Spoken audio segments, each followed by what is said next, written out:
Hello hi বন্ধুরা, আজকে share করছি তোমাদের সাথে পাকা আম দিয়ে দারুণ সুস্বাদু জ্যাম রেসিপি, যা ছোটোর থেকে বড় সবারই ভালো লাগবে বেশ, আর খুব সহজেই হয়ে যাবে এটা। তো সর্বপ্রথমে বেশ আমগুলোকে ধুয়ে নেওয়ার পরে খোসাটা ছাড়িয়ে কেটে নিতে হবে। তো বেশ আলুটা বাদ দিয়ে তারপরে মিক্সিতে ব্লেন্ড করে নিতে হবে। তো দেখো ভালোভাবে বেশ মিক্সিতে ব্লেন্ড করে নিয়েছি আমটাকে, পাকা আমগুলোকে। তারপরেই এদিকে পরিমাণ মতন সামান্য দিয়ে দিতে হবে হানি, আর দিয়ে দিতে হবে পরিমাণ মতো 2 থেকে 4 চামচ চিনি, আর সমস্ত বেশ সামান্য জল দিয়ে নাড়াচাড়া করে নিয়ে বেশ কিছুক্ষণ ফুটিয়ে নিতে হবে। তারপরে বেশ গাঢ় গাঢ় হয়ে আসলেই দিয়ে দিতে হবে মিক্সিতে ব্লেন্ড করা পাকা আমের পেস্টটা।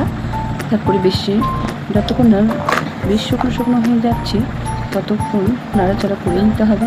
আর দিয়ে দিতে হবে যখন শুকনো হয়ে যাবে দিয়ে দিতে হবে সামান্য,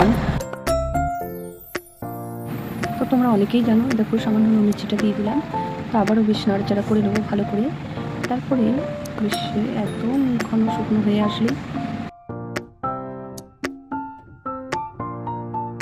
1 থেকে 2 ফোঁটা দিয়ে দিতে হবে সামান্য লেমন ইয়েলো ফুড কালার।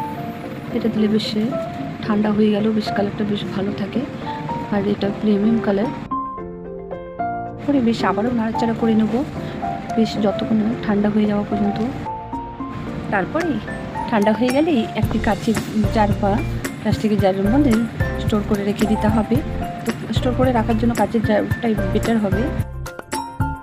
রুটি পরোটা বা ব্রেডের সাথে দারুণ লাগে খেতে। তো বন্ধুরা তোমরা অবশ্যই ট্রাই করে তোমার